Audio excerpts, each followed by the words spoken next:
Hey, it's Mr. Muffin from Mr. Muffin's Trains. How are you today? I'm at home, my little library here. I'm supposed to be grading papers, but I'm working on a newsletter.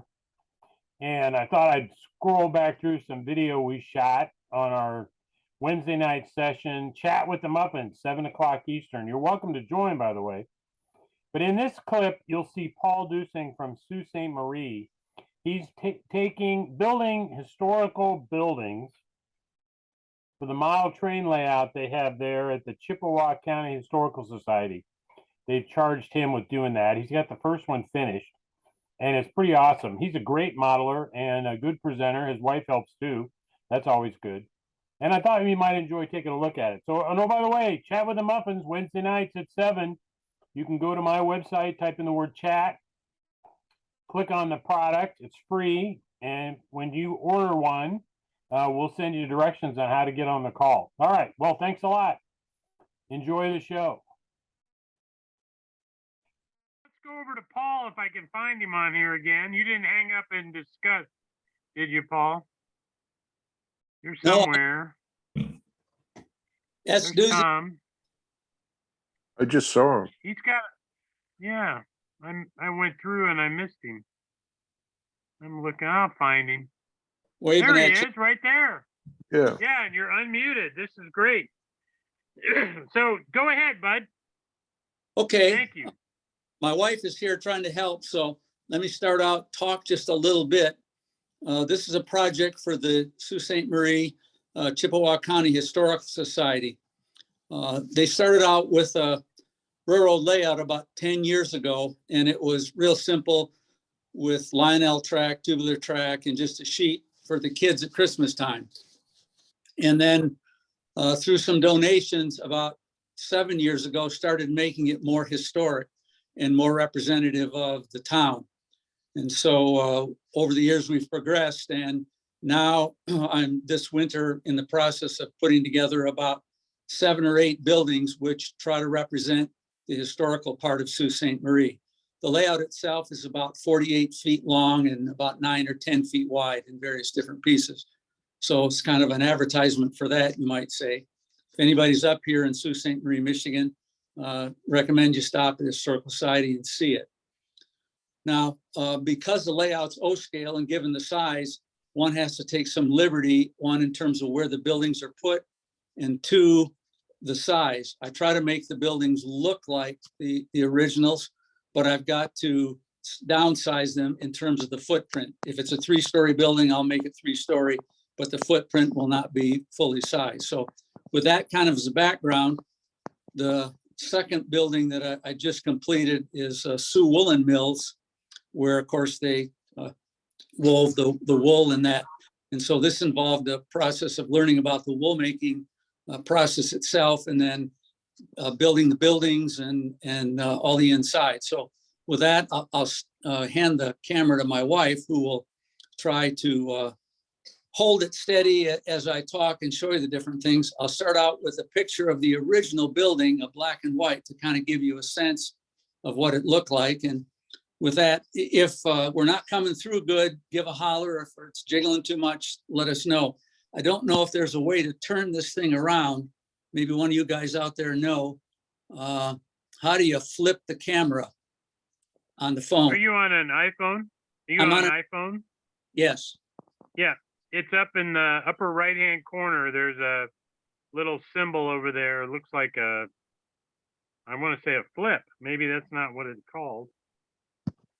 I'm trying to find something. I see. Oh, wait a minute. Bring it up on mine, man. I see it. You found it? Yeah. Okay. All right. She's gonna. Good job. Take the phone now. And all right. So here's a picture of the original Sioux Woolen Mill. See, it's 3-story, double windows in the front, big smokestack. And now with that, let's go to the kit. So there's the model that was built, and the model actually, Steve, came from 2 of your power generation Cobra kits, plus a Maritime front piece there. The building is all lit inside, but the biggest piece is it's all detailed. So with that, we'll try to disassemble the building. My wife might need to give me a little bit of help here as we do it. So I'll pull off the roof, and we're going to go backwards in terms of the process of making wool. So this is the third floor. You can see there's a service elevator. And this building, by the way, everything is pretty much handmade. There are very few items in here that are little kits. So service elevator, stair over here. What you're looking at in the middle is the weaving machine. Maybe zoom in on that a little bit if you can, Sherry. That's all hand built. And I watched a YouTube video to try to see what a weaving machine of this generation looked like and how it worked. And so that's all hand built with that.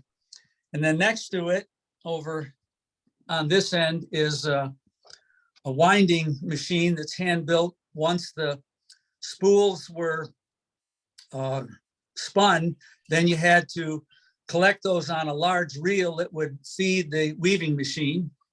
So that again is hand built. And then at the other end, we have the tables. The tables are kits. I didn't build those, but my wife helped me with the fabric and the rolls and put all that together for the finished products. And of course, in the corner here, you've got a restroom. Okay, now I'm going to try to take this floor out. Again, this is pretty tight, and there we go. Coming out. The electrical attached. There we go. Here's key. Okay, now we're to the second floor, and this is all hand built. So these are the spinning machines, and you can see starts out with silver of material that has come through the machines next to it. Next to it are the combing machines. So the wool comes from the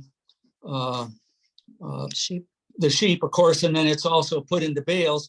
Once it gets into bales, it goes through a carding machine. That's the next floor down that we'll see. So on this floor here, we have the combing machines, which starts to stretch the wool out. And out of that, you get the small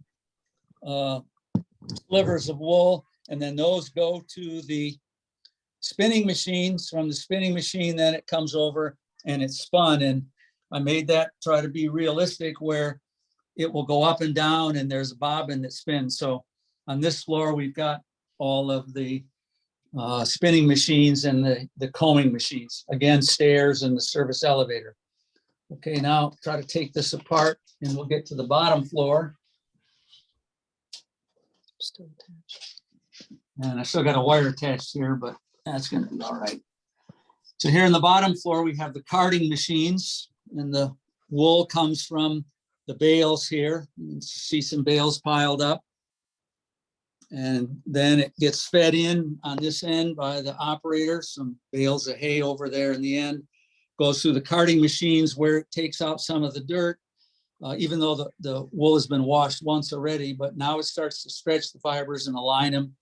And so those are the carding machines. And then also included here is an office for the manager. Those are not hand built. Those are products from Berkshire Valley. They have some nice detailed items. You have to paint them and that sort of thing. And then on the other side, we have the storefront where they're selling the wool and the various sweaters and things. So that's kind of the story of the woolen process, where you start out with the carding machines, move to the combing machines, the spinning machines, then winding the wool fabric onto the rolls, and then eventually weaving it, and finally making products. Are you lighting each floor? Yes, each floor has lights on it. I think I'll turn this over. You can kind of see some of the various lights. Most of the lighting I get from Evans Designs, the LEDs, either with the bridge rectifier attached, or on this one, I tried some of the 4-string LEDs. I think I like the Mega, which is this bottom one here, best. They seem to do the best job.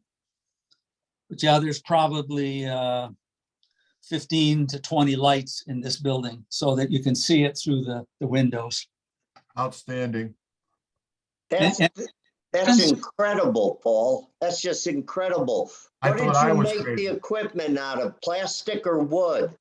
The equipment is a combination. Let's see, let me flip this thing around again. So we're looking at, there we go. The equipment is a combination of made out of wood, either balsa wood or some fine plywood. Also a lot of styrene, and then shrink tubing and various other things. Turns out the combing machines are actually pill boxes that you get at Walgreens. And I cut them down and then put the rollers inside and the little belts and everything. So it's a combination of lots of stuff. Any Well other? done. Very well done. That's beautiful. Very nice. Paul, in the prototype building, was it all electric power? Did they have their own generator in there, or you had enough power up there? They had enough power because I don't remember when the power was put in and the locks, but it was early 1900s. So the Sioux has a beautiful historic hydro power generating plant. We only have 20 feet of drop from Lake Superior to Lake Michigan, but the generating plant, I think, is a quarter mile long. So it's a beautiful, beautiful old historic building. And that's where most of the power came from, and still does, as a matter of fact. Yeah. Well, that's just outstanding. Thank you. So Thank you very much. Is that Sioux Line Historical Society? Is that like the main Sioux Line Historical Society, or is that a specialty for Sault Ste. Marie, Michigan? actually, the historical is Chippewa County Historical Society, and the couple of the members are part of the Sioux Line, so that's the tie. But it's mainly a county organization. But we feature Sioux Line for the railroad and DSSNA. Do you guys have a website? Yes, Chippewa County Historical Society. If you go online, it'll be there. And they made a video. If people are interested, when I get done with the 9 buildings on one of the Zoom calls, I can go down to the Historical Society and kind of show the various buildings. Or if you'd like to see the buildings in progress, I'm just about done with Kresge's. That's the second building to be done. And from there, I've got to do Sioux Creamery and some others. Yeah, or if you take the cruise ships are starting to stop by the layout. That's what prompted this. The main head of the Historical Society said that the people from the cruise ships were coming in and they liked it, and she wanted it more historical. So the decree went out to build 9 new buildings and more historical than Good what for was. you. Well, I don't know about everybody else, but I'm hoping you build one that you're really unhappy with, and it has to come to Indiana. You know, so I'm hoping you reject some and let them come down here on our layout. That's beautiful job, though. Thank you so much for showing that to us. Thank you. Thanks for listening. And Yeah. Thank you. Yeah, thank you. Thank you. Paul, That's I'm great. very, Thank you. Paul, this is Jack. I'm very extremely much. jealous. I'm extremely jealous of your beard. I've been for about 35 years, Jack. Yeah, I don't have enough hair on my face. That's great. Thanks. Thanks. Well, you can get some wool and super glue, and you Yeah. can fix that right up. Airbrush it. Yeah, you I'll go can to, airbrush I'll it. go see Harry and have Harry airbrush it on. That'll Yeah, work. that's the way to do it. That's Okay, good. gonna weather you a little bit more, Jack. Thanks. Yeah, that's it. Yeah, we're gonna look. All right. Well, let's see. I got a few things.